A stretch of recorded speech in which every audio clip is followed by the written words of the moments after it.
Reverend Chauncey Hobart preached the first Methodist sermon in Red Wing to the entire white population of 20 people in the spring of 1853. A church was organized later that year in November with 24 members holding meetings in the upper room of a warehouse. Services were later held in the chapel of the newly constructed Hamline University building, which was completed in 1856. The congregation's first actual church building was completed and dedicated in June 1858. 1 year later, the structure was so damaged by a storm that it was deemed advisable to build a new church. The second church was completed and dedicated in 1860. Just before Christmas, 1907, a fire broke out and destroyed the church. While the third church was being built, services were held in the Gladstone building on Bush Street.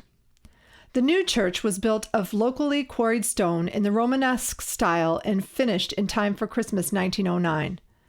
Especially noteworthy are the two crenelated towers, pointed arches, wooden window tracery, buttresses, and finials.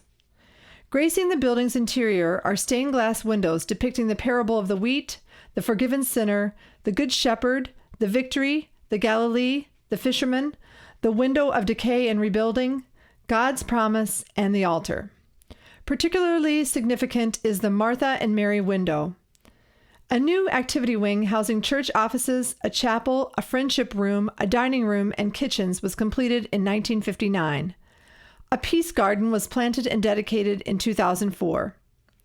Of special interest to visitors is that the Methodist Church is the original site of Hamline University, Minnesota's first university and one of the nation's most important Methodist-affiliated institutions of higher learning, which was located across East Avenue in the south end of today's Central Park.